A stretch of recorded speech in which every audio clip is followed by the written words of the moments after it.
뉴스 시작합니다. 저는 동정민입니다. 민주당과 검찰 간의 충돌이 격화되고 있습니다. 민주당이 추진하는 검사 탄핵, 검찰이 범죄로 규정하면서 수사 대상이 될 수 있다 판결이 나섰습니다. 직권남용, 무고, 명예훼손에 해당할 수 있다며 면책 특권의 방패도 뚫어보겠다고 경고했습니다. 이 기존 수사 재판에서 죄를 지은 사람은 반드시 처벌이 뒤따르는 필벌 원칙을 지키겠다며 사실상 이재명 전 대표도 압박했습니다. 첫 소식 이세하 기자입니다. 이원석 검찰총장이 오늘 검사 탄핵을 추진하는 민주당의 수사 대상이 될 수 있다고 경고했습니다. 탄핵 소추를 통해 검사 직무를 정지시키는 건 수사와 재판 업무를 방해하는 범죄가 된다는 겁니다. 저희가 국민의 피 같은 혈세로 일을 하기 위해서 이 자리에 서 있습니다. 탄핵 소추를 통해서 수사와 재판이라고 하는 검사의 일을 못하게 하는 거에 대해서 그러면 손 놓고 두고만 있어 볼 수는 없지 않겠습니까? 직권남용죄는 5년 이하의 징역 또는 벌금형에 처해질 수 있습니다. 오늘 이 총장이 거론한 범죄는 3가지입니다. 직권남용, 무고, 명예훼손인데 검사들의 탄핵 사유를 허위로 만들어냈다는 겁니다. 국회의원 면책 특권도 방어막이 될 수 없다고 경고했습니다. 면책 특권의 범위를 벗어나는 부분이 있다고 한다면 그러한 위법한 부분에 대해서는 법률적으로 검토를 해보도록 하겠습니다. 오늘 대장동 재판에 출석한 이재명 전 더불어민주당 대표는 별다른 입장을 밝히지 않았습니다. 검사 탄핵은 직권남용, 명예훼손, 무고라는 지적이네요. 어떻게 생각하시나요? 검찰총장이 이번 검사 탄핵을 범죄로 규정하면서 검찰도 실제 수사가 가능한지 검토에 나설 전망입니다. 채널A 뉴스 이세아입니다. 민주당은 검사 탄핵 절차에 속도를 내겠다며 김영철 검사부터 국회로 부르겠다 맞불을 놨습니다. 검찰청을 3개의 기구로 분할하는 이른바 검수완박 법안 완결판을 다음 주에 공개합니다. 저희가 그 내용을 취재했는데요. 이 안에 따르면 지금의 검찰청은 사라집니다. 김유빈 기자의 단독 보도입니다. 더불어민주당 검찰개혁 TF가 지금의 검찰청을 3개 기구로 쪼개는 내용 등의 검찰개혁안을 다음 주 10일 공청회에서 공개합니다. 핵심은 수사와 기소의 완전한 분리입니다. TF안에 따르면 기존 검찰청은 법무부 산하 공소청으로 바뀌며 기소권만 갖게 됩니다. 국무총리실 산하 중수처가 수사를 전담하고 국가수사위원회를 신설해 중수처를 관리 감독한다는 구상입니다. 검찰청을 사실상 해체해 검찰의 힘을 빼고 신설되는 중수처도 9명 합의제 기구인 위원회의 통제를 받도록 하겠다는 겁니다. TF 측 핵심 관계자는 검찰총장을 정점으로 피라미드 형태로 지휘 감독권을 행사하는 검사 동일체 원칙을 깨려는 취지라고 설명했습니다. 검찰을 완전히 재구조화해서 어쩌면 검찰이라는 명칭 자체를 바꿔야 할지도 모릅니다. TF는 공청회를 거쳐 당론으로 법안을 발의할 계획입니다. 민주당은 검사 탄핵에도 속도를 내고 있습니다. 곧 검사 탄핵에 대한 조사와 국회법에 의거해 절차에 따라 진행할 예정입니다. 증인이 출석을 거부하면 동행 명령장을 발부하여 강제 구인할 수 있고 법사위 관계자는 탄핵안을 낸 검사 4명 중 장시호 씨와 뒷거래 의혹을 받고 있는 김영철 검사를 먼저 조사하기로 했다고 전했습니다. 채널A 뉴스 김유빈입니다.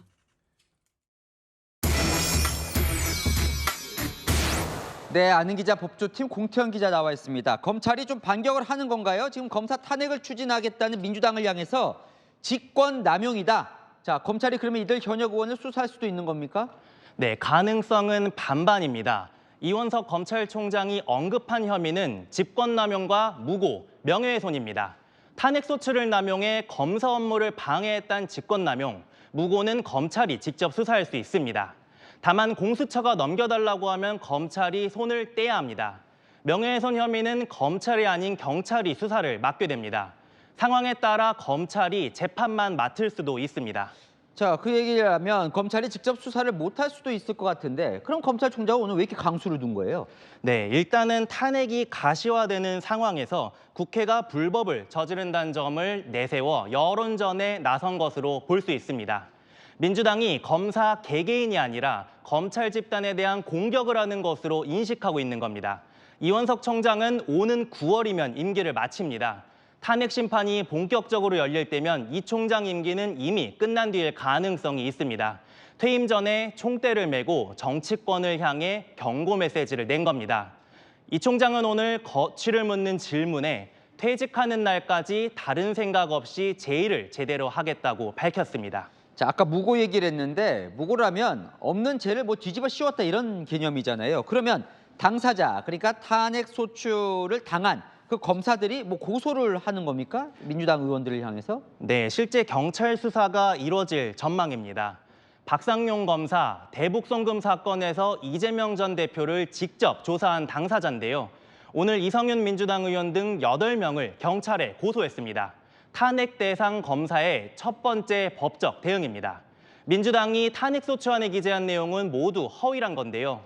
나머지 검사 3명도 여론 추이를 지켜보며 향후 대응 방안을 논의하는 걸로 알려졌습니다. 뭐 민주당도 호락호락 당하지는 않을 것 같은데 검사들을 국회로 불러서 지금 조사를 하겠다는 거죠? 네, 민주당은 검사들을 불러 신문을 하겠다는 입장입니다. 탄핵 심판 전 단계에서 당사자를 조사할 수 있는데 이 절차를 10분 활용하겠다는 겁니다. 특히 법사위원은 조사 과정에서 검사를 신문하고 자료 제출도 요구할 수 있습니다.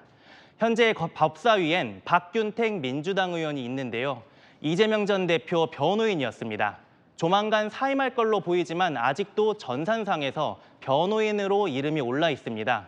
조만간 이재명 전 대표의 대북 송금 재판이 시작될 텐데 변호인이었던 의원이 검사를 조사하고 자료 제출권으로 압박할 수 있는 겁니다.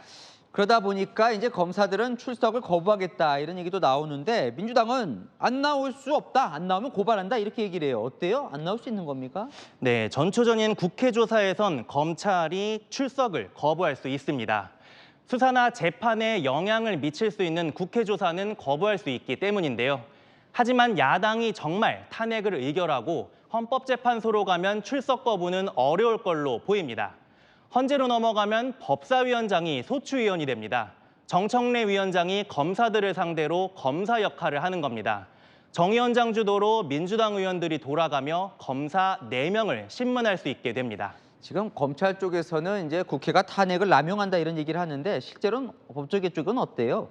네, 민주당 탄핵 추진이 권한남용이란 견해가 적지 않습니다. 정치색이 없는 인물인데요. 판사 출신인 윤진수 서울대 명예교수도 탄핵권 남용이 명백하다고 밝혔습니다. 네, 잘 들었습니다. 아는 기자 공태현 기자였습니다. 김건희 여사 문자 논란이 국민의힘 전당대회의 쟁점으로 떠올랐습니다. 지난 총선 당시 김 여사가 이 명품백 수수 의혹과 관련해 수차례 사과할 의향이 있다고 메시지를 보냈는데 당시 한동훈 비대위원장이 이를 무시했다는 겁니다. 다른 주자들은 한 후보의 맹공을 퍼부었고 한 후보는 오히려 사과하기 어렵다는 메시지였다고 반박했습니다. 백승현 기자 보도 보시고 당시 무슨 일이 있었는지 아는 기자 불러보겠습니다. 지난 1월 총선 때 김건희 여사가 한동훈 국민의힘 당대표 후보에게 보낸 메시지가 논란이 되고 있습니다. 김 여사가 명품백 수수 의혹과 관련해 비대위 차원에서 사과를 결정해주면 따르겠다는 취지의 메시지를 수차례 보냈는데 한 후보가 이를 확인하고도 답하지 않았다는 겁니다. 한 후보를 향한 다른 당권 주자들의 공격이 쏟아졌습니다. 인간적 예의가 아니란 지적부터 총선을 망친 원인이란 책임론도 부각했습니다. 영부인이 사과 이상의 조치도 당을 위해서, 국가를 위해서 하겠다는 것을 왜 독단적으로 뭉갰는지에 대해서 책임 있는 답변을 이러한 판단 미수 또 정치적인 독단 여기에 대해서 충분히 사과하고 왜 이런 판단을 했는지 자세히 설명하는 것이 맞다.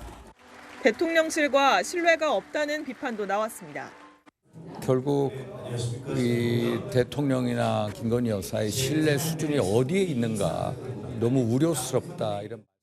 한 후보는 사과 의향을 받아주지 않았다는 건 잘못된 프레임이라면서 당시 김 여사는 사과를 하기 어려운 사정을 강조한 것으로 기억한다고 반박했습니다. 답장하지 않은 건 사적인 방식이 부적절해서라고 설명했습니다. 왜 지금 시점에 이런 얘기가 나오는지 좀 의아하고요. 집권당의 비상대책위원장과 명부인이 사적인 방식으로 공적이고 정무적인 논의를 하는 것이 적절하지 않다고 생각합니다. 한 후보 측은 정무라인 공식 채널을 통해 사과해야 한다는 의사를 수차례 전달했다고 설명했습니다. 채널A 뉴스 백승현입니다.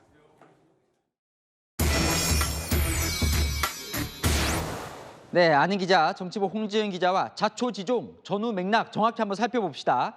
김건희 여사가 총선 때 한동훈 비대위원장에게 직접 보냈다는 그 문자, 내용이 정확히 뭐예요? 네, 여러 차례 보냈다고 하는데 핵심은 1월 19일 문자입니다. 명품백 수수 의혹이 총선 이슈가 됐을 때죠. 친윤 측과 한동훈 후보 측 양측 취재를 종합해보니 김 여사가 보낸 메시지 내용 이랬습니다. 진정성 논란, 책임론이 불거질까 봐 내가 사과를 안 하고 있다. 대선 때 본인 논란이 벌어졌을 때 사과 기자회견을 했는데 오히려 지지율이 빠졌다는 점도 언급했습니다. 정치권에서는 사과가 유효하지 않더라는 취지로 언급하며 그럼에도 당의 결정을 따르겠다는 내용이었습니다. 한 전 위원장은 읽었지만 답을 하지 않았고요. 이렇게 읽으면 V자가 2번 뜨거든요. 근데 반응이 없었다는 거죠. 한동훈 후보도 문자를 받았고 답장을 안 한 건 부인하지 않았습니다. 쟁점은 이 문자의 취지입니다.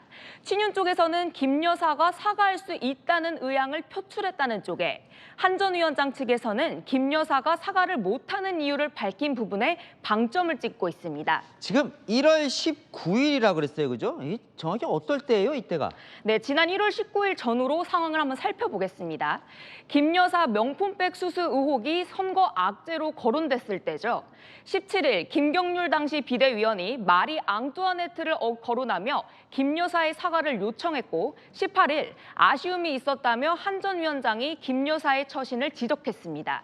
그 다음 날, 그러니까 19일 김 여사가 앞서 전해드린 문자 메시지를 보냈다는 겁니다. 이틀 뒤인 21일 대통령실의 사퇴 압박으로 윤한 갈등이 촉발됐습니다. 정리하면 한 전 위원장이 김 여사의 사과를 강하게 요구하던 때였습니다. 자, 이런 상황인데 그럼 김 여사는 19일에 이 문자를 왜 보냈을까요? 네, 친윤 쪽에서는요, 이 무렵 김 여사가 한 전 위원장의 문자 메시지를 보낸 횟수가 한 번이 아니라 총 5차례라고 했습니다. 23일에도 사과가 필요하면 단호히 결심하겠다고도 보냈다는데요. 그만큼 진심으로 사과할 생각이 있었다, 이런 주장입니다. 그런데 사과가 선거에 도움이 될지 확신이 안 서 오랫동안 알고 지낸 한 후보에게 보냈다는 거죠.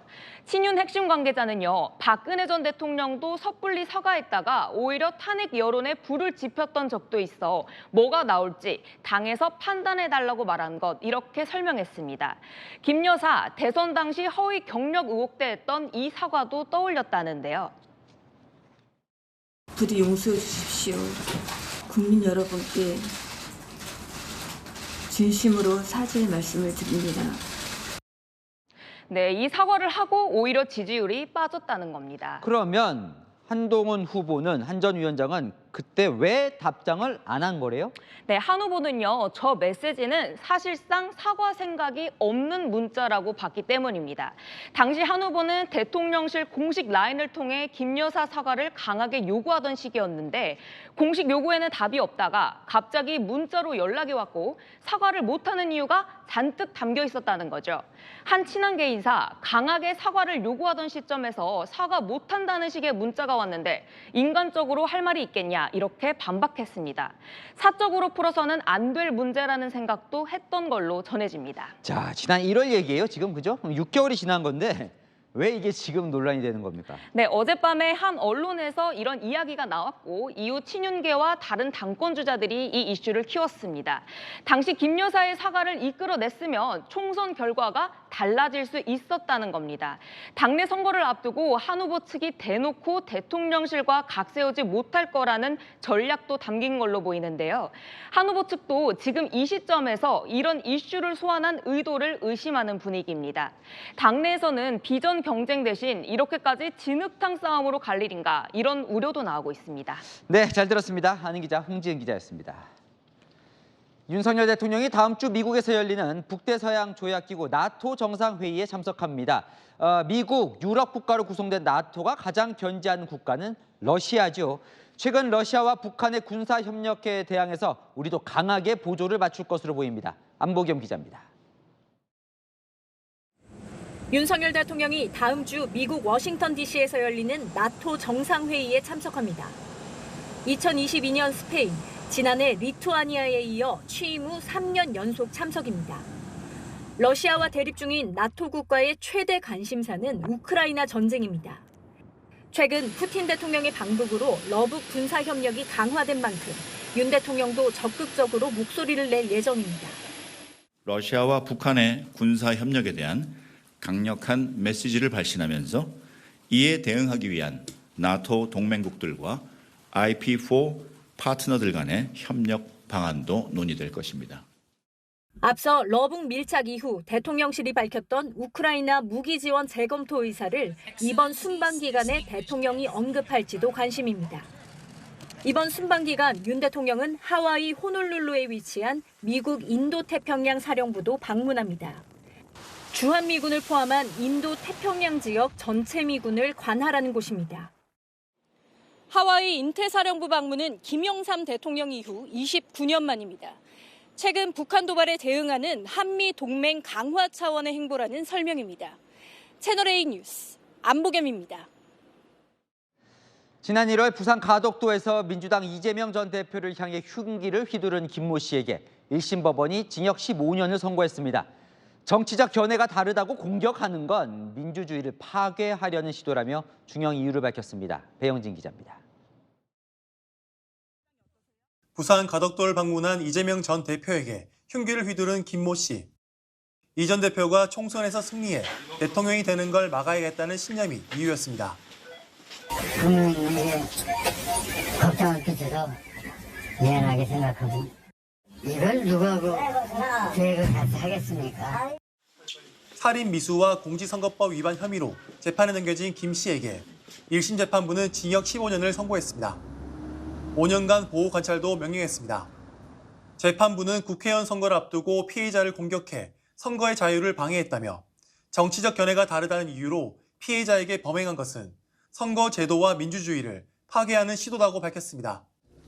김 씨의 범행 계획을 담은 남기는 말을 언론사 등에 전달하는 역할을 맡았던 70대 지인은 징역형 집행유예를 선고받았습니다.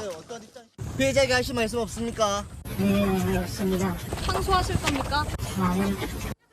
검찰은 판결문을 검토한 뒤 항소 여부를 결정할 방침입니다. 채널A 뉴스 배영진입니다. 네, 성혜란 기자와 여랑야랑 시작합니다. 첫 번째 주제 보겠습니다. 자, 어제 예고해 드렸어요. 오세훈 시장, 한동훈 후보 오늘 드디어 만났습니다. 전략적 제휴 뭐예요? 네, 바로 먹방입니다. 오늘 두 사람 이른 아침 만났는데요. 먹방도 함께 했습니다.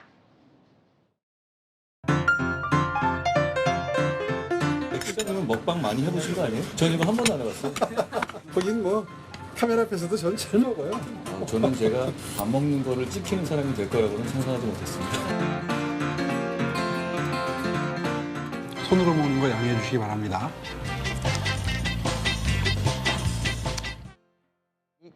처음에는 뭐 관사에서 보기로 했다가 식당으로 간 이유가 있다면서요? 맞습니다. 오 시장이 이쪽으로 바꾼 건데요. 나름의 전략이 있었습니다. 서울시가 쪽방촌 주민의 식비 부담을 덜기 위해서 민간 식당을 동행식당으로 지정하는 사업을 추진 중이거든요. 이 사업도 홍보할 겸 이 식당으로 부른 겁니다. 그러니까 오 시장은 정책 홍보를 제대로 한 건데 전략적 제휴라고 했잖아요. 네. 한동훈 후보는 뭘 얻었습니까? 네, 오늘 오 시장과의 만남 한 후보가 먼저 제안해서 성사됐거든요. 그동안 TK 지자체장들에게 거절당하고 고립됐던 한 후보였잖아요. 오늘 오 시장과 드디어 마주 앉은 겁니다. 그리고 한 후보요, 이런 말도 했습니다.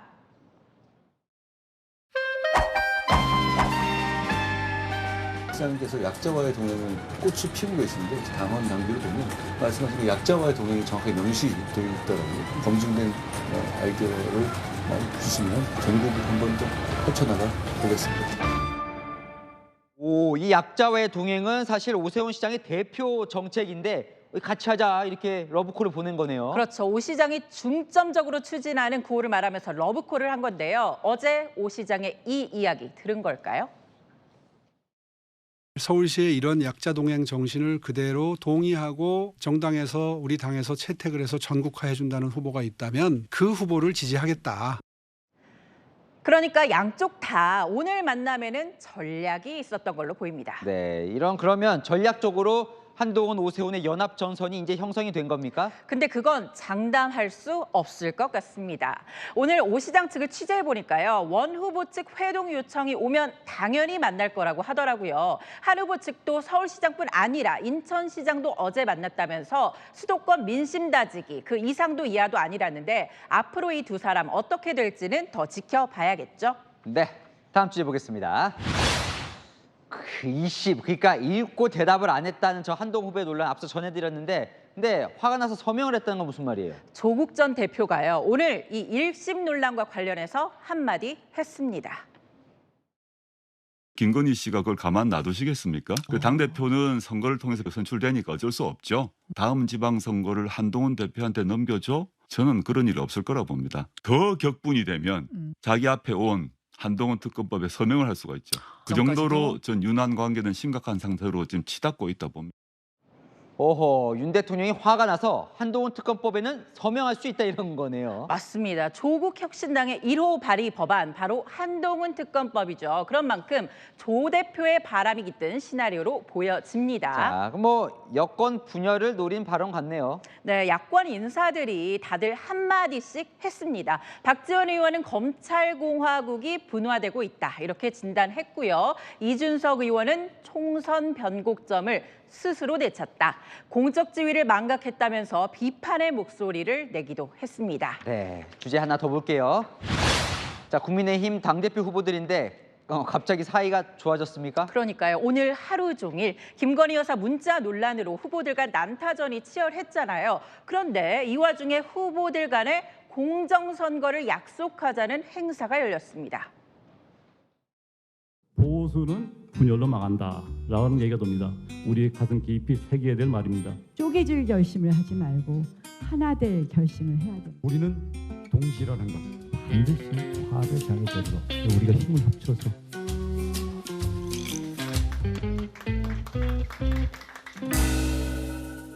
원래는 진보가 분열로 망한다는 얘기가 많았는데 거꾸로 됐네요. 그렇죠. 이 여당이 네거티브 전대라는 논란을 의식한 듯이 후보들 이 시간만큼은 서로 악수도 나누고요. 대화도 나누면서 화기애애한 모습을 연출했습니다. 서약서에는 화합을 최우선 가치로 놓고 경쟁하겠다는 내용이 담겼는데요. 이 서약서의 의미 지켜갈 수 있을까요?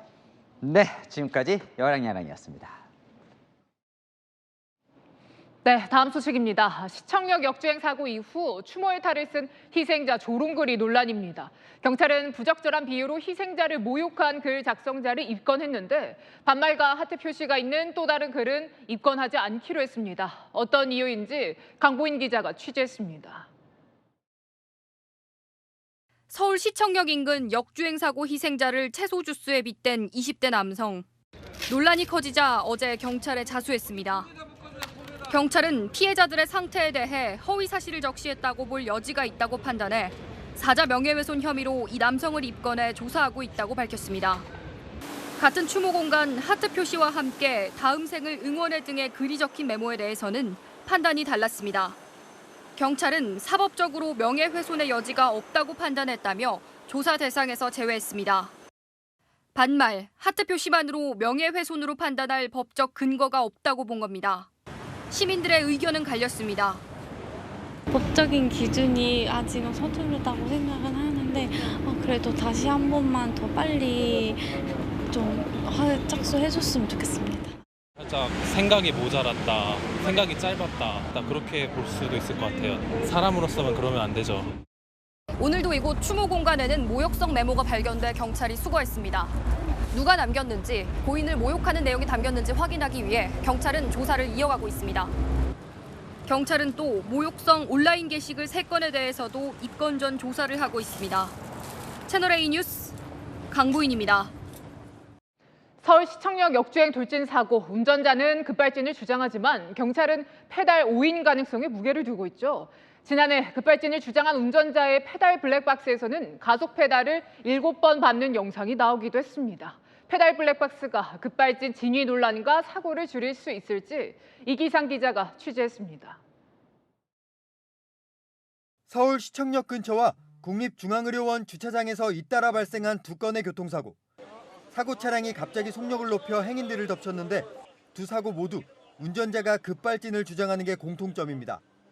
한국교통안전공단이 과거 이 사고처럼 운전자가 급발진을 주장하는 사고를 분석해봤습니다.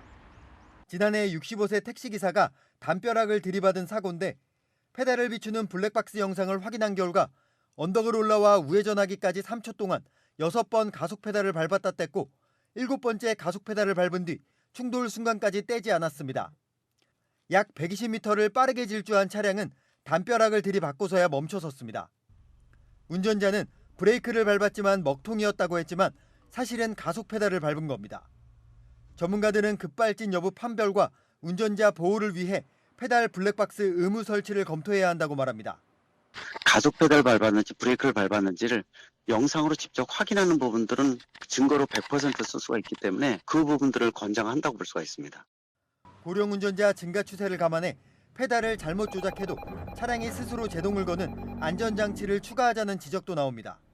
고령자가 모르고 가속 페달을 밟게 되면은 이 센서가 동작이 돼서 이 운전자가 잘못 조작을 한 거다라고 해서 브레이크가 동작하는 시스템이에요. 고령 인구가 세계 최고 수준인 일본은 내년 6월부터 자동 제동장치 부착을 의무화하기로 했습니다. 채널A 뉴스 이기상입니다. 최근 차량 돌진 사고가 잇따르고 있습니다. 오늘 오전에는 서울의 주민센터 정문으로 승용차가 돌진했는데요. 운전자는 급발진은 아니고 자신의 실수라고 인정했습니다. 김세인 기자입니다. 검은색 승용차가 천천히 방향을 틀어 주민센터로 들어옵니다. 그러다 갑자기 속도를 높이더니 건물 정문을 그대로 들이받습니다. 유리문은 산산조각 납니다. 무너지는 소리가 나가지고 깜짝 놀라서 봤더니 차량이 여기 벽에 부딪혀 있어가지고 유리도 많이 튀어 있었고. 사고는 업무가 시작된 지 얼마 안 된 오전 9시 47분에 발생했습니다. 주민센터의 민원 업무를 처리하러 방문한 60대 남성이 주차를 하려다 사고를 낸 겁니다. 사고가 발생한 주민센터 정문입니다. 사고 때문에 문의 반쪽이 완전히 떨어져 나갔고 곳곳에는 유리 파편들이 떨어져 있습니다. 다행히 이 사고로 다친 사람은 없었습니다. 최근 차량 급발진을 주장하는 사고가 이어지면서 시민들은 놀란 가슴을 쓸어내렸습니다. 저기 그 입구를 받아놓으니까 급발진인가를 저거 했었죠. 아침이라 직원들도 그렇고 또 일부러 오는 사람들도 있고 그러니까 걱정이 됐죠. 사고 차량 운전자는 경찰에 자신의 운전 실수로 사고를 냈다고 인정했습니다. 채널A 뉴스 김세인입니다. 최근 화재로 23명이 사망한 아리셀 공장 근처 공장에서 또 불이 났습니다. 유해 화학물질을 취급하는 공장이 모여있는 곳이라 주민과 직원들 불안에 떨고 있습니다. 조현진 기자입니다. 시커먼 연기가 하늘로 솟구칩니다. 일대는 금세 연기로 가득 찹니다. 소방관이 불을 꺼보지만 화염은 맹렬히 건물을 태웁니다. 전국 산업단지 내 한 잉크 제조 공장에서 불이 난 건 오전 7시 15분쯤. 검은 연기가 일대를 뒤덮으면서 놀란 주민들의 119 신고가 쇄도했습니다. 소방당국은 소방서 인력과 장비를 동원하는 대응 1단계를 발령하고 진화에 나섰습니다. 공장 내부에 유해 화학물질을 다량 보관하고 있는 탓에 진화에 어려움을 겪었습니다. 불은 3시간 만에 모두 꺼졌습니다. 공장에 있던 작업자 3명이 모두 대피해 인명피해는 없었습니다. 수사 중이고요. 화재의 원인은 좀 더 수사해봐야 됩니다. 오늘 불이 난 공장은 23명이 숨진 리튬 전지 생산업체 아리셀 공장에서 400m 정도 떨어져 있습니다. 참사의 기억이 여전한 상황에서 또 큰 불이 나면서 일대엔 불안감이 커지고 있습니다. 단지에 입주한 100여 개 업체 중 상당수가 유독 화학물질을 취급하는 것으로 알려졌습니다. 아리셀 불이 났고 이쪽 공단에서 근무하는데 굉장히 불안한 감을 느끼고 있습니다. 이 근처에 거의 다 유해 화학물질인 것 같아요. 경찰과 소방당국은 현장 정리를 마치는 대로 정확한 피해 규모와 화재 원인을 조사할 방침입니다. 채널A 뉴스 조현진입니다. 옥상에 태양광 패널 설치한 건물들은 장마철 강풍에 잘 버틸 수 있는지 확인해봐야겠습니다. 오늘 새벽 23층 건물 옥상에 있던 태양광 패널이 떨어지는 아찔한 사고가 발생했습니다. 최재원 기자입니다. 서울 서대문구의 한 골목길. 한 여성이 우산을 접다가 갑자기 화들짝 놀라 근처 건물로 뛰어들어갑니다. 하늘에서는 반짝이는 물체가 떨어집니다. 오늘 새벽 2시 23층 높이 오피스텔 꼭대기에 설치된 태양광 패널 중 일부가 떨어진 겁니다. 사고가 난 현장입니다. 옥상에 있던 패널이 분리돼 아래층으로 떨어지면서 유리창이 부서진 건데요. 보시다시피 바닥에는 이렇게 쌓인 유리만 한가득입니다. 또 옆에는 식당과 술집 등 사람들이 이용하는 시설도 있어 자칫 큰 사고가 일어날 수 있었습니다. 평소 다니던 길에 태양광 패널이 떨어졌다는 소식에 인근 주민들은 불안해합니다. 만약에 제가 막 어젯밤에도 편의점 갔다는데 나가면서 제가 이렇게 위험에 빠졌을 수도 있다고 생각하니까 되게 무섭기도 하고. 태양광 패널은 초속 40m의 강한 바람에도 버틸 수 있다고 알려졌지만 어제 서대문구의 새벽 최대 풍속은 초속 10m를 조금 넘었습니다. 조심을 한다고 해서 뭐 안 다치거나 사고가 안 나거나 하는 상황은 아닌 것 같고요. 평소에 관리를 해야 되는 부분이라고 생각을 해요. 전문가들은 강풍이 불 때 태양광 패널의 볼트와 너트를 사전에 점검하지 않으면 사고가 발생할 수 있다고 경고했습니다. 채널A 뉴스 최재원입니다. 네, 보험 설계사가 고객에게 보험을 팔고 그 고객과 보험 사기를 공모해오다가 붙잡혔습니다. 이들은 꼭 사고가 나라라고 하고 사고 후에는 드디어 사고가 났다며 좋아했는데요. 김대욱 기자입니다. 일방 통행 도로로 나가던 차량이 역주행 오토바이와 부딪힙니다. 사고 충격에 오토바이 운전자가 넘어집니다. 알고 보니 차량 운전자는 보험 설계사, 오토바이 운전자는 이 설계사의 고객입니다. 보험금을 타려 고의로 사고를 낸 겁니다. 달리던 차량이 앞에 가던 승용차를 들이받습니다. 앞차 브레이크 등이 들어오는데도 속도를 줄이지 않습니다. 역시 고의로 낸 사고였습니다. 일당은 3년 넘게 이런 수법으로 보험금 6억여 원을 타냈습니다. 한 보험 대리점에 소속된 보험 설계사들이 주도적인 역할을 했습니다. 이들은 보험 상품에 밝다는 점을 악용했습니다. 고객들에게 깁스 치료를 받으면 보험금이 나오는 상품을 가입시킨 뒤 할 필요도 없는 깁스를 하게 했습니다. 이런 식으로 받은 보험금이 5,800만 원이 넘습니다. 받은 보험금을 고객과 나눠 갖고 보험 상품을 팔아 회사에서 나오는 성과금도 챙겼습니다. 보험 설계사들끼리 모인 대화방에선 드디어 사고가 났다, 꼭 사고들 나시라 등 대화가 오갔습니다. 홍보를 하면 가입 실적이 있는 거고요. 합의금이나 보험금을 편취한 금액으로 이제 개별적으로 생활비로 사용하고. 경찰은 보험 설계사 14명과 고객과 지인 39명 등을 붙잡았고 이중 범행을 주도한 보험 설계사 5명을 구속했습니다. 채널A 뉴스 김대욱입니다. 안양시 의원들이 식당에서 저녁 식사를 하다가 싸움을 벌였습니다. 욕설하고 폭행까지 했다는 주장도 나왔는데요. 발단은 어떤 시 의원이 더 넓은 의원실을 쓸 거냐는 갈등이었습니다. 배준석 기자입니다. 술과 음식이 놓인 식탁이 어지럽게 흐트러져 있고 의자는 뒤엉킨 채 넘어져 있습니다. 그릇은 깨지고 음식물도 쏟아졌습니다. 지난 1일 오후 6시쯤 안양시 동안구의 식당에서 안양시의회 소속 국민의힘 시의원들이 식사를 하다 소동이 빚어졌습니다. 소동이 커지자 식당에 있던 다른 손님들이 신고를 했고 경찰까지 출동했습니다. 한 재선 시의원이 다른 의원에게 욕설을 했고 동료 의원들끼리 몸싸움을 벌이고 식기를 던지는 소리가 들렸다는 주장도 제기됐습니다. 미안하다고 사과하고 한 번씩 나가셨고요. 그 기물 파손된 거에 대해서 토탈 20만 원 정도 받았어요. 식사 중 갈등의 배경엔 시의원실 배정 문제가 있었습니다. 면적이 넓은 의원실을 서로 쓰겠다고 시의원 5명이 나서면서 말다툼이 시작된 겁니다. A 의원은 선수와 관례가 있는데 초선 의원들이 의원실 배정에 대해 비아냥거리듯 말해서 욕을 했다면서도 폭행은 없었다고 주장했습니다. 결국 국민의힘 안양시 의원들은 불미스러운 사건이 발생해 사과를 드린다는 입장을 밝혔습니다. 국민의힘은 A시 의원을 윤리특위에 회부하고 탈당을 권고했습니다. 채널A 뉴스 배준석입니다.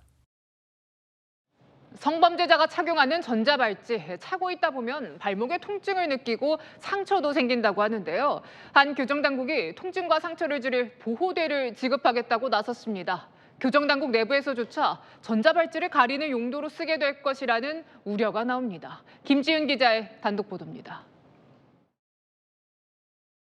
법무부 산하 인천보호관찰소가 만든 사업계획안입니다. 법사랑 기금으로 이달 중 발목보호 토시 200개를 구매한다고 적었습니다. 배포 대상은 전자발찌 부착 대상자, 살인, 강간 등 5대 강력 범죄자들도 여기 속합니다. 장치로 인한 발목 통증과 상처 최소화가 목적으로 대상자들 스트레스를 줄여 지도감독 효과 상승을 기대한다고도 적었습니다. 하지만 교정당국 내부에서조차 비판이 나옵니다. 전자발찌는 임의로 제거가 불가능합니다. 안쪽으로 토시를 착용하기 힘든 구조입니다. 한 교정당국 관계자는 오히려 발찌를 덮는 쪽으로 쓰게 될 거라고 우려했습니다.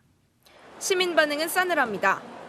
범죄를 저질렀는데 굳이 법무부에서 돈을 써가면서까지 토시를 줄 필요는 없다고 생각을 하긴 해요. 불우이웃을 도울 수도 있고 그냥 다른 데 기부를 하거나 교정당국은 법사랑 기금에서 예산을 확보할 계획입니다. 원래 범죄 예방과 사회적 약자 보호를 위해 농협은행이 기부하는 돈입니다. 농협은행은 법무부에 기금만 전달할 뿐 사용 목적에 대해선 알지 못한다고 밝혔습니다. 법무부도 아직은 검토 단계라고 해명했습니다. 채널A 뉴스 김지윤입니다. 윈스턴 처칠, 마거릿 대처, 영국의 보수당이 14년 만에 정권을 내줬습니다. 의석수로 보면 190년 만에 최악의 참패였는데요. 그런 패배를 안겨준 노동당 대표 키어 스타머가 차기 영국 총리가 됩니다. 어떤 인물인지 정다은 기자가 전해드립니다. 영국 조기 총선 결과 여당인 보수당이 190년 만에 최악의 성적으로 참패했습니다. 제1야당인 노동당이 절반을 훨씬 웃도는 의석을 얻으면서 14년 만에 정권을 교체하게 된 겁니다. 영국 차기 총리 자리엔 키어 스타머 노동당 대표가 오릅니다. 노동계급 출신으로 태어나 왕립 검찰청장까지 지낸 인물로 2015년 52세의 늦은 나이로 정치에 입문한 지 10년도 안 돼 총리가 되는 겁니다. 외신들은 스타머 대표가 카리스마는 부족하지만 실용적인 인물이라고 평가하면서 축구팀 아스날의 팬이라고 전하기도 했습니다. We did it! You campaigned for it, you fought for it, you voted for it. 리시 수넥 총리는 참패를 인정했습니다. The British people have delivered a sobering verdict tonight. There is much to learn and reflect on. 브렉시트와 코로나, 우크라이나 전쟁 등으로 인한 물가 급등에 시달리는 영국인들이 보수당 정부에 대한 심판을 택했다는 분석이 나옵니다. 외신은 영국 총선 결과가 분노한 유권자들이 집권당을 심판하는 국제사회 흐름과 맞닿아 있다고 진단했습니다. 스타머 대표는 공식 취임 후 다음 주 나토 정상회의에 참석해 윤석열 대통령과 만날 기회가 있을 것으로 예상됩니다. 채널A 뉴스 정다은입니다. 대선을 치르는 미국은 조 바이든 미대통령의 후보 교체론으로 시끌시끌하죠. 이번엔 저녁 8시 이후엔 일정을 잡지 않고 쉬겠다라고 한 말이 전해지면서 논란입니다. 트럼프 전 대통령은 대놓고 바이든은 하차하고 해리스 부통령이 될 수 있다고 띄웠습니다. 어떤 의도가 숨겨져 있는 걸까요? 워싱턴 최주현 특파원입니다. 바이든은 미국 독립기념일 연설 중에도 완주 의사를 드러냈습니다. You got me, man. I'm not going anywhere. All right. 하지만 현지 시각 어제 주지사들에게 백악관에서 한 말이 전해지며 또 한 차례 논란이 됐습니다. 자신이 더 많이 자고 더 적게 일하면서 저녁 8시 이후 행사는 줄이겠다고 발언한 겁니다. 뉴욕타임즈는 재선 능력을 보여줘야 할 순간 스스로 피로감을 인정한 셈이라고 평가했습니다. 민주당 내 우려를 넘어 이제는 거물 후원자들도 목소리를 내기 시작했습니다.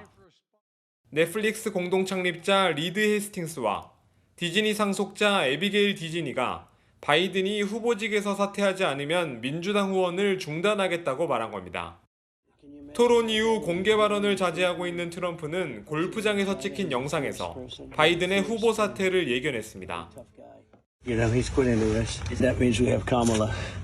I think she's going to be better. 공화당은 바이든의 대체 후보로 유력하게 지목되고 있는 카멀라 해리스 부통령을 겨냥한 광고까지 제작하며 견제에 나섰습니다. 현지 시각 오늘 저녁 예정된 방송 인터뷰에서 반전의 기회를 얻지 못한다면 바이든의 입지는 더 좁아질 수밖에 없다는 분석이 나옵니다. 워싱턴에서 채널A 뉴스 최주현입니다. 전 세계가 폭염에 신음하고 있습니다. 40도 넘는 폭염에 시달리던 캘리포니아에선 산불까지 겹쳤고 러시아 모스크바에도 100년 만에 가장 뜨거운 더위가 찾아왔습니다. 서주희 기자입니다.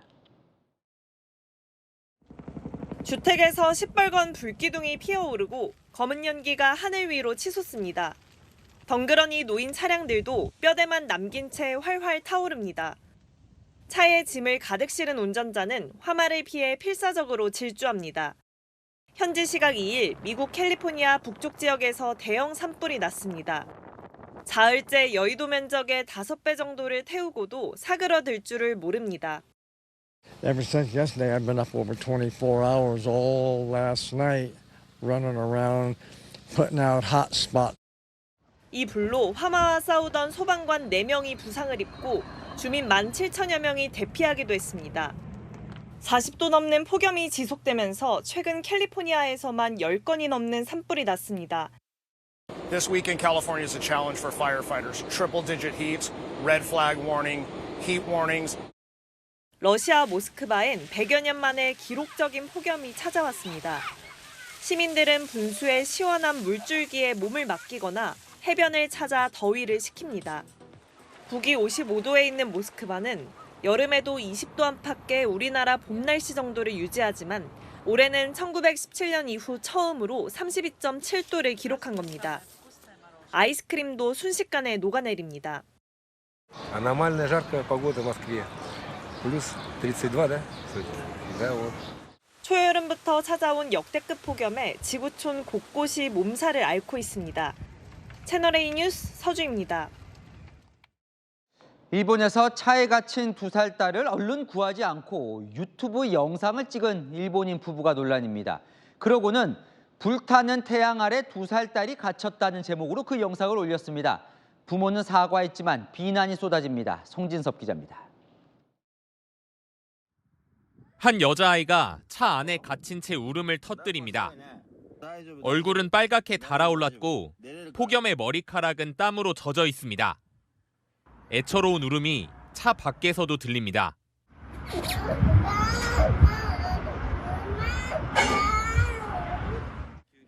영상을 촬영하고 있는 건 다름 아닌 아이의 아빠인 일본인 유튜버.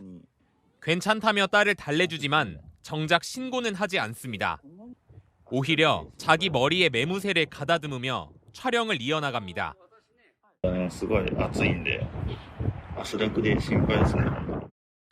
여자아이는 폭염의 날씨에 30분 넘게 차 안에 갇혔습니다. 아버지가 부른 열쇠공 지인이 도착하고 나서야 아이는 차에서 나올 수 있었습니다.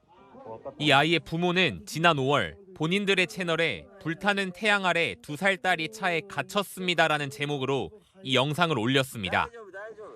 딸이 실수로 안에서 문을 잠그며 벌어진 일이라고 설명했는데 부모의 본분을 저버리고 구조보다는 촬영에 열을 올린 행동에 시민들은 분노하고 있습니다. 車内放置、何が起きるかわからないし、自分が守らないともう大切な命なんで. 논란이 이어지자 유튜버는 해당 영상을 삭제하고 지난달 사과 영상을 올린 뒤 더 이상 영상은 올리지 않고 있습니다. 채널A 뉴스 송진섭입니다. 네, 삼성전자와 LG전자가 오늘 시장의 예상치를 넘는 깜짝 실적을 발표했습니다. 그 영향으로 코스피는 연중 최고치를 또다시 갈아치웠습니다. 장호림 기자입니다. 삼성전자가 올해 2분기 영업이익이 10조 원을 넘어서며 어닝 서프라이즈를 기록했습니다. 영업이익이 1년 만에 15배 이상 늘었는데 시장 예상치 8조 원대를 훌쩍 넘는 수치입니다. AI 시장 확대로 메모리 반도체 수요 회복과 가격 상승이 호실적을 이끈 것으로 분석됩니다. LG전자 역시 가전시장의 성장으로 영업이익이 지난해보다 61% 넘게 증가하며 처음으로 1조 원을 넘겼습니다. 삼성전자와 LG전자의 깜짝 실적에 힘입어 코스피는 2860선을 돌파했습니다. 오늘 코스피 지수는 전거래일 대비 1.32% 오르며 연중 최고 기록을 또다시 갈아치웠습니다. 외국인과 기관 투자자가 대규모 순매수에 나서면서 주가는 장중 한때 2871대까지 치솟았습니다. 대변수 플러스 대내 동력이 좀 맞춰지면서 코스피가 연중 최고치를 넘어서는 그런 그림을 보여줬다고 보고 있습니다. 올해는 3,100선까지 열려 있다라고 말씀드리고 있고, 하반기 국내 기업들의 실적 전망치가 높아지면서 코스피 3,000선 실현이 가능할 것이라는 전망이 나옵니다. 채널A 뉴스 장호림입니다. 효성과 차남 조현문 전 부사장이 효성으로부터 100% 자유를 원한다라며 계열 분리를 요구했습니다.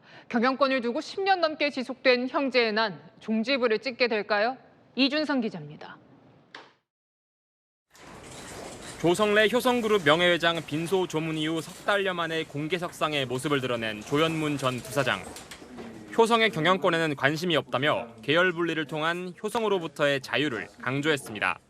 저의 계열 분리에 대해서는 완전히 지금 방기된 상태고, 그리고 그걸 통해서 제가 효성에서의 100% 자유함을 얻게끔 우리 공동상속인들이 협조해 주실 것을 다시 한번 부탁을 드립니다. 세 형제가 비상장법인들의 지분을 나눠 갖고 있어 조 전 부사장도 효성의 특수관계인으로 묶여 있는데 지분이 많은 사람에게 지분을 몰아주는 방식으로 계열 분리를 해 10년 넘게 지속된 형제 갈등을 끝내자는 겁니다. 조 전 부사장은 또 공익재단을 세워 선친이 물려준 1,000여억 원 규모의 상속재산을 전액 사회에 환원하겠다고 밝혔습니다. 그러면서 계열 분리와 재단 설립 등에 필요한 요구사항을 형제들에게 전달했지만 답이 없다며 계속 시간만 끈다면 법적 권리를 행사하겠다고도 경고했습니다. 조 전 부사장의 기자회견에 효성그룹은 아버지의 유언을 받아들인다고 하니 다행이라고 밝혔습니다. 다만 계열 분리를 위한 지분 정리 요구에 대해서는 고심 중이라며 말을 아꼈습니다. 채널A 뉴스 이준성입니다. 네, 잠시 장마전선이 물러나자 이번엔 자외선 지수가 치솟고 있습니다. 따가운 햇빛에 수십 분간 노출되면 화상을 입을 정도인데요. 김호영 기자가 취재했습니다. 폭염주의보가 내려진 경북 경산의 한 과수농가. 절로 땀이 나는데 바닥 온도가 62도에 육박합니다. 힘든 건 도심도 마찬가지. 양산을 쓰고 분수대에서 더위를 식히지만 역부족입니다. 장마전선이 물러간 뒤 찾아온 땡볕에 전국이 빨갛게 달아올랐습니다. 너무 덥고 자외선도 따가워가지고 지금 선크림을 안 발랐는데 얼굴이 다 빨개지고 너무 힘들어요. 안 더우세요? 오늘 한낮 자외선 지수는 수도권과 강원 일부를 빼곤 매우 높음까지 치솟았습니다. 자칫 화상 입을 수 있는 수준입니다. 수십 분 피부가 노출이 된다 하더라도 화상을 입을 수 있는 매우 위험한 상황이기 때문에 외출을 가급적 자제해 주시는 게 필요하고, 자외선이 얼마나 강한지 실험해봤습니다. 자외선 차단제를 바른 토마토와 일반 토마토를 1시간 넘게 바깥에 놔뒀습니다. 선크림을 바른 토마토는 단단한 반면 일반 토마토는 수분이 빠져 흐물흐물 손자국이 남을 정도로 물러졌습니다. 자외선은 구름이 많다고 안심할 수 없습니다. 침투력이 좋은 데다 구름에 의한 산란 효과로 자외선 양이 더 많아지기 때문입니다. 야외 활동을 삼가하고 선크림과 모자로 피부를 보호하는 수밖에 없습니다. 채널A 뉴스 김호영입니다. 장마철에 젖은 신발, 세탁업체에 맡기는 분들 많죠? 그런데 깨끗한 신발이 아니라 망가진 신발이 되돌아온다면 어떨까요? 책임을 따져봤더니 절반은 세탁업체 탓이었습니다. 임종민 기자입니다. 로고주의로 붉게 염색이 번진 운동화. 세탁업체에 맡긴 뒤 돌아온 신발입니다. 좀 오래 기다리면서 구매한 제품이었거든요. 그래서 망가져서 좀 더 마음이 안 좋았죠. 온라인에서도 피해를 호소하는 글들이 쏟아집니다. 신발이 좀 작아진 경우도 있고 이제 가죽이나 이런 게 약간 좀 손상이 된다. 최근 3년간 접수된 피해 건수만 3,900여 건. 한국소비자원이 책임 소재를 따져본 결과 세탁업체에서의 문제가 절반 이상을 차지했습니다. 정상적인 세탁 과정에서 손상됐다면 제조업체의 책임, 잘못된 세탁 과정이 확인되면 세탁업체의 책임입니다. 세탁 이후 손상은 소비자 책임입니다. 세탁업체들은 신발은 세탁 정보가 없기 때문이라며 억울함을 호소합니다. 같은 매장에서 구매한 셔츠와 구두입니다. 셔츠의 경우 이렇게 세탁 시 주의 안내문이 박음질되어 있지만 구두의 경우 착용 시 떼야 하는 꼬리표에 적혀 있어 사용 후에는 확인이 어렵습니다. 운동화 맡길 때는 물 세탁을 하고 소재에 따라서 이렇게 이런 내용을 다 읽어보시고 사인을 다 받고 있어요. 제조업체가 신발 세탁 정보를 표시하도록 권장만 하고 있다 보니 소비자의 각별한 주의가 필요합니다. 채널A 뉴스 임종민입니다. 야구에서 스리런 번트 처음 들어보셨을 텐데요. 어제 보내기 번트로 3점을 얻는 진귀한 장면이 나왔습니다. 연이은 실책 때문이었는데요. 장치혁 기자입니다. 한 점 차로 쫓아간 4회 말 원아웃 1-3루 상황. 초구부터 허를 찔렀던 한화의 기습 번트 작전이 완벽하게 성공합니다. 3루 주자가 여유 있게 홈이 나는 사이 타자 주자가 실책의 편승에 계속 달립니다. 연이은 실책에 1루 주자도 홈으로 들어옵니다. 포수까지 공을 놓치자 번트를 치고 나갔던 타자 주자까지 홈이 냈습니다. 다시 업으로 들어옵니다. 이게 웬일인가요? 3번 연속 실책에 번트로 3점 홈런 효과를 낸 겁니다. 1루 커버가 늦었던 2루수 신본기가 공을 놓친 게 첫 번째. 우익수 정준영이 공을 한 번에 못 잡고 더듬은 게 두 번째 실책. 다급한 마음에 홈으로 던진 공이 포수 뒤로 빠지면서 불과 8초 사이에 실책 3개가 나온 겁니다. 처음입니다. 네, 야구하면서 처음입니다. 들어왔을 때 기분 정말 세러머니 하고 싶을 정도로 좋았습니다. 번트 3런으로 승부를 뒤집은 한화는 KT를 상대로 짜릿한 역전승을 거뒀습니다. 프로야구 전반기는 어젯밤 마지막 경기까지 치열했습니다. 연장 승부가 벌어진 창원 경기에서는 양팀 선수들이 몸싸움 직전까지 갔습니다. 삼진을 잡고 환호한 SSG 앤더슨의 입모양이 발단이었습니다. 삼진을 잡아내고 뭐라고 하는데 저 영어를 못 알아들어서 설명이 안 되네요. 상대팀 NC의 외국인 선수들이 반발하면서 양팀 분위기가 험악해졌던 겁니다. 치열했던 승부는 연장 12회 NC의 승리로 끝이 났습니다. 채널A 뉴스 장치혁입니다. 주말 동안 전국에 비 예보 있습니다. 이번 비도 양이 많은 데다 강한 집중호우 형태로 쏟아지겠습니다.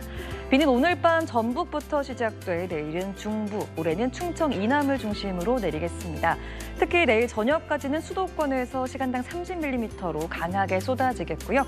오후부터 밤에는 강원, 밤 사이에는 충청, 모레 아침에는 호남과 경북에서 빗줄기가 굵겠습니다.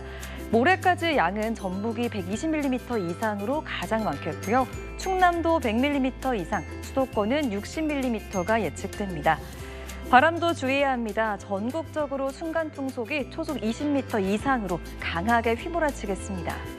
한편 습도 높은 더위도 이어집니다. 밤사이 강릉과 광주, 제주 등등 곳곳에서 열대야 더위가 예상되고요. 내일 낮에도 서울 29도, 대구 34도로 후텁지근하겠습니다.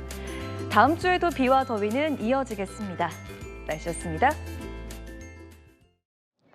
서울시청 앞 역주행 사고 사망자를 조롱한 사람이 경찰에 입건됐습니다. 하지만 이 시각 사고 현장엔 많은 국화와 추모 쪽지 그리고 피로회복제가 놓여 있습니다. 퇴근길에 얼마나 피곤했을까 아버지, 친구, 아들, 딸이 생각난다는 글과 함께요. 슬픔을 나누기에도 벅찬 시간입니다. 조롱 혐오를 부추기는 일은 있어서는 안 되겠죠. 마침표 짓겠습니다. 함께 아픔을 나눌 때 뉴스에 마칩니다. 감사합니다.